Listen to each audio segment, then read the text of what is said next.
नाज़रीन, लखी ग़ुलाम शाह जे वज़ीराबाद वारे इलाइक़े में रिक्शा ड्राइवर ॾुखियाईनि जो शिकार आहिनि। इन हवाले सां रिपोर्ट करे रहियो आहे हिदायतुल्लाह महर।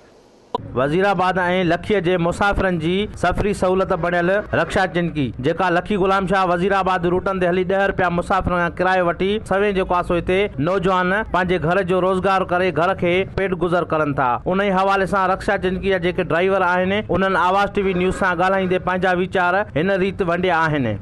रिक्शो हलायूं था, इहो हलाईंदा अचूं था, तेल महांगा था थींदा वञनि, रोज़ 15 ते 5 रुपया 10 रुपया महांगा पिया काॾे वञूं, असांखे कुझु मिले ई नथो। सॼो ॾींहुं रिक्शा हलायूं था, कंहिं महिल सवारी आहे कंहिं महिल न आहे, पोइ मिड़ई छा कयूं, अचण जो गुज़र सफ़र कयूं था।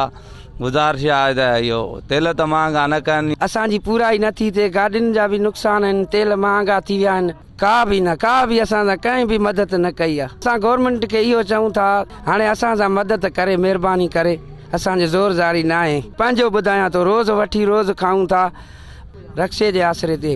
असां काफ़ी टाइम थी वियो असां हितां हलाईंदा था वठूं, असीं पढ़ियल आहियूं, कागज़ जमा कराया आहिनि नौकिरियुनि जे लाइ, पर असांखे नौकिरियूं त कोन मिलियूं।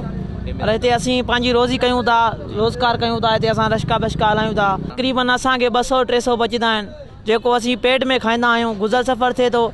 ऐं असां ग़रीबनि जे मथां अञा बि ज़ुल्म थो कयो वञे।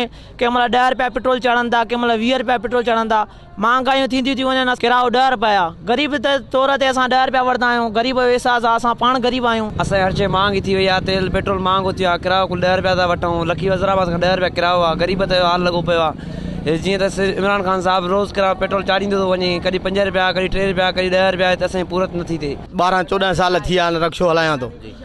तालीम मां डिग्री कयूं वेठो आहियां, 50 चकर हुते हुते कागज़ ॾिना आहिनि, हर जॻह ते अप्लाई कयूं था, गवर्नमेंट काई नौकिरी मतिलबु न ॾिनी आहे। इन खां पोइ बि बच्चनि खे हलाइण जे ख़ातिर रोज़गार ॿियो न आहे कोई बि वसीलो। रिक्शो हलायूं था, मिड़ई बच्चा पालियूं था, 15 ॾींहं हर 20, 15 ॾींहं हर 15 ते पेट्रोल चढ़े थो, महांगा वधंदी थी वञे, बेरोज़गारी वधी वई आहे, कमाइण वारो ॿियो को आहे कोन घर खे हलाइण लाइ, मजबूरन रिक्शो हलाइणो थो पए।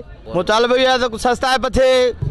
आज हिते लखी ग़ुलाम शाह बस स्टैंड खां वज़ीराबाद वेंदड़ रक्षा चिनकी जेको आहे सो रोज़ानो 10 रुपयनि जे हिसाब सां 200-250 रुपया कमाईंदड़ घर जो जेको आहे सो चुल्ह खे हलाईंदड़ हितां जा जेके नौजवान आहिनि, जो इहो ई चवणु आहे त असां डिग्रियूं हथनि में खणी केतिरनि जेको आहे इदारनि में अप्लाइयूं कयूंसीं, पर हिन वक़्त ताईं नौकिरियूं न मिलियूं। मजबूरनि में रक्षा वठी पंहिंजो जेको आहे पेट जो सफ़र जेको आहे अॻिते कयूं था। उनजो इहो चवणु आहे त हर आए 15 ॾींहं जेको पेट्रोल महांगो थो कयो वञे, उहो जेको आहे सो बंदि कयो वञे ऐं घटि करे पेट्रोल असांखे जेको आहे सुख जो साह खयो। कैमरामैन वज़ीर सोलंकी सां गॾु हिदायतुल्लाह महर, आवाज़ टीवी न्यूज़, लखी ग़ुलाम शाह।